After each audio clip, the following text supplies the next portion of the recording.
learn from it? I learned I was a great husband. I can't be. Okay. I got a beautiful daughter out of the situation, so there's no regrets there. But I learned a lot about myself. I learned that there's things that I continue to work on. I learned about, my preferences for things, the type of space that I need, the type of moments that I need to decompress about certain things, and this just unselfish nature, that I was selfish in my prior life. And I think just going forward in life,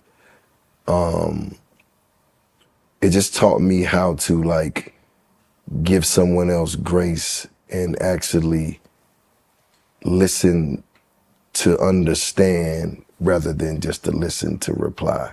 Yeah. Because when you're sharing a life with somebody, it's almost like you don't become one, but this is a partnership, right? And so for me, it's almost like I've never experienced anything like that, just coming from where I came from.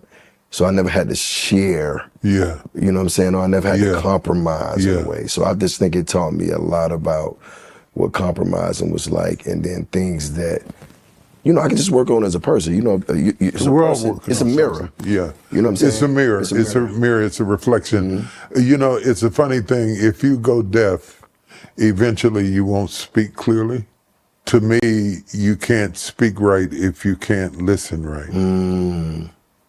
So the correlation between the ear and the mouth is so connected that the speech clears when the ear is open. So when I ask you, what did you learn from it? I'm asking you, are you listening? And as you listen, that should change who you marry, if you marry again, how you communicate, your music, every aspect of your life is like blood. It doesn't stay in one spot, it goes everywhere. Right. So wisdom is the same way. It goes everywhere. And I think everything that makes you better makes you wiser. So Jesus kicked it off by saying he was a great husband. Is it possible to still be a great husband after divorce? Absolutely, but I didn't like that he kind of kicked it off by saying that. I don't think that's productive to kind of immediately be like, I wasn't at fault. I was a great husband. I just it's just a little strange to me. It makes me question, was he a great husband? It's just something a woman would typically do. And a lot of times they're typically the narcissists they call other people.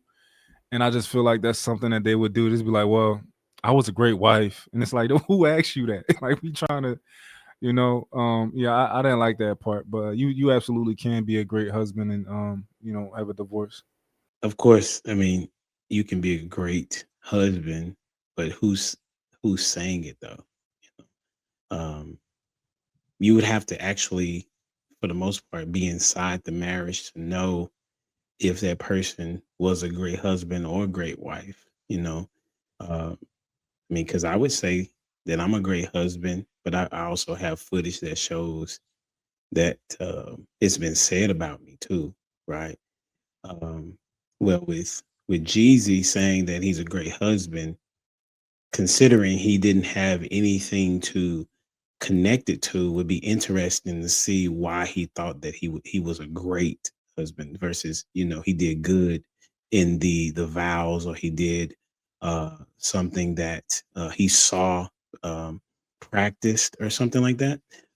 But he could be a great husband, but according to who? And right now it's only according to himself, because we don't know the details of why he got a divorce. Well, I don't. Maybe others do, but I don't. So that's my thoughts. I don't know. Is he responded because somebody may have questioned him as a husband? I mean, is that the reason why he's responding like that? I mean, if that's the case, then that man had every right to speak highly of himself. Look, I don't have no problem with him having confidence in himself and confidence in his ability. And if that's what he thinks, that's what he thinks. I mean, I guess the proof's gonna be in the pudding, depending on what happens with this next marriage if he gets into one.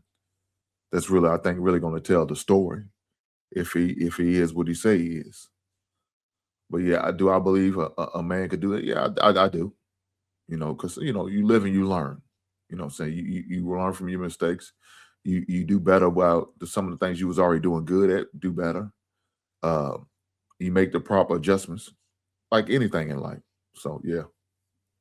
I think he might have led with that because just quite often him and his stature and the way that he may come off in his past, folks may be able to run away with the idea that, he wasn't, or that he was callous. They could just basically use his entertainment persona to probably think that it wouldn't be true. So probably just kind of trying to defend himself out the gate. Um, but as far as if you could be a great husband, I would say absolutely so. You almost, in order to be great in a lot of things, you need to fail. Uh, I wouldn't say that you need to do that in marriage, actually, but just like with anything else, you learn from your mistakes, you move on, and you understand how to better take care of people, how to be more sacrificial, and just understand the language of sharing with somebody else. So yeah, I do believe so. I think I realized why I didn't like his answer. What his answer to that question? Like I remember him asking. I think, "What did you learn about being married?" or something like that. And he said, "I learned I was a great husband." That's kind of like that thing where people ask you, like, tell me one flaw about yourself, and you say, I love too much. I love too hard. That's kind of why I like it. So I just realized that. That's a good point. I would I know Smooth gonna go. The premise, I was just looking it up.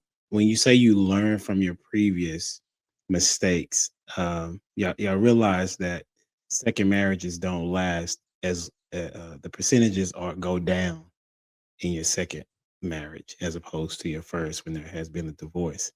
So that would suggest that there is less learning or less tolerance or some sorts that men are not continuing or the woman is not continuing the second marriage. So that's just something to think about. I don't really have a problem with him leading with that, and I say that because why wouldn't you think that you're a great husband? It's probably a response to himself because this is just speculation, but if just me reading it, he probably felt like he wasn't at a time when he was going through his failure. He probably felt like he was doing something terribly wrong. But it's one of those situations. He could have very well been a great husband, right? And what I always say, no one's the antagonist in their movie called Life. So he could have been doing everything right. And funny enough, she could have been doing everything right. And they could both be a great husband and a great wife, but just not great for each other, right? One of the other things is, being a single what mom, happened? you hold your child's heart in. Somebody, y'all hear that? I'll go ahead. All right. Yeah, so I think we blame ourselves a lot of times for not understanding marriage. So it's kind of something you learn on the way. It's not something you should learn on the way. But if you weren't taught that, if that wasn't the type of household you came from, if he didn't have the example, if he didn't know what to look for, a lot of us get hung up in the love story, right? And how America, in particular, romanticizes relationships, right? Or I would say over romanticizes relationships. And we think that's the basis of it. And we don't understand that we have to actually live with this person and we have to match ideals and morals. And we put that kind of thing to the back burner. And once you start living with the person for a long amount of time, you realize that you're not nearly as connected as you would have been. When you have children, sometimes you might be a kid or two deep already, and you realize, like, damn, this isn't really how I like to parent. This person's not cooperating, and it's an unfortunate lesson that a lot of us as humans learn the hard way. So I would encourage people who are interested in getting married, you have to know those questions. You have to have those conversations about moral value, about finances, about what it is that you want to do with your life, because that's a lot of times where we go wrong, and we don't take the time to consider those things until it's way too late. So listen, stop frauding when you're going into relationships. Stop trying to show off. Let people know who you are off rip, and you got to have those tough conversations in the beginning. He said he learned to listen and understand, not to reply. In most marriages, who really struggles more with that, men or women? It only takes one thing you say that she may disagree with, yet you may not be finished or got to the point of what you really want to discuss, and they'll find a way to flip it and maneuver it around and now make it about you, what you're doing. But you was just trying to explain yourself about what you disagree with, something she may have said or done. Definitely, what I've seen is women, depending on context of the conversation, right? So if the conversation is leaning towards something that they need to change as a result of what the man has an issue with, then it becomes more of a response and a reflection of they believing that you're saying something about them being a bad person, right? As opposed to, listen, this is what for me, how I heard what you said, this is how it made me feel. Typically, they don't take that as constructive criticism to get better. They take it as a shot at their ego, or a shot at how they are as a woman. So but as it relates to husbands, what I've seen, and of course this is just my viewpoint, is that the man is typically trying to resolve the issue, in the sense of, if she has an issue with him, well, he's like, okay, what is it that I can do better, and what does that look like, right? So and also counselors say the same thing. I don't know if y'all seen the show, what's the show with the lady on HBO, Couples Therapy? I don't know if y'all seen that show, but oftentimes what you'll see is that the woman is having a hard time hearing something bad about themselves, and they're very reactive, as opposed to just sitting and listening. And the therapist is having to tell them, listen, your husband is talking, allow him to speak, and then respond to what it is that he's saying, and don't make it be about you. So that's what I've seen. Is grace in marriage something you give during hard times, or do most people only learn to give grace after the breakup? Yeah, that's something you better learn how to give during a relationship, hard or good times. It doesn't matter. You always gonna have to give grace. It's not gonna stop. Can you give me some examples of what someone may give a grace for? Like, give me something a little bit more on the serious, not something simple. Yeah, okay. So I know with me, I usually I know how to tell my wife exactly what I want, to the point I'm giving her pictures where she can get it, the ID number on the item, or whatever the case may be. And somehow, some way, she finds a way to get it wrong.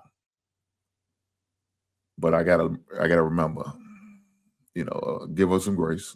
It's a mistake, even though I feel like I pointed her all the way to the situation. Besides just going to the actual store and picking up and putting it in her hand, I got to offer her grace on that, forgiveness, and some type of leniency, because she's still learning me. So that's one example that I can give you. Yeah, I would probably say a lot of times they may not ever learn it. You just may have one of those, whatever, and that one of those may look like a lot of things, maybe different from different folks, but people know. You may not talk about it in public to your friends. It may just be one of those things you kind of keep to yourself, but you're like, damn, this motherfucker's struggling, just struggling. But they have a lot of other good qualities about themselves, and it just may just be, a little bit of airhead, a little bit naive, it may look a little different, but I've seen it. But it's just one of those things that just never come up. It's just something that's typically between you and her, and you hope that it doesn't become one of those things that just show up at the wrong time.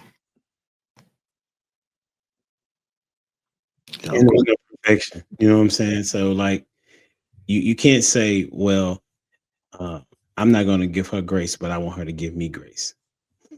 Like it don't work that way. That doesn't really make sense because it's supposed to be a reciprocal relationship. And you as the leader, and you should be the spiritual leader of your home, in my opinion, where you are leading in a way that shows her that you love her no matter what, whatever the situation may be. Even if y'all get into an argument, she may yell at you, you know, because she's frustrated, or she just, whatever the case, she didn't like what you said, and she responds in that regard. I was just reading something that said that couples that are successful, they learn how to forgive quickly, you know, and don't let it linger, and don't go to bed. You know, the Bible talks about it. Don't go to bed angry. You know, that's hard to do, obviously, but it helps as well. So I would say that it's more important to give her grace, because she will in turn give it back to you, hopefully. Does it always take place? No, but however, you as the leader supposed to set the tone anyway.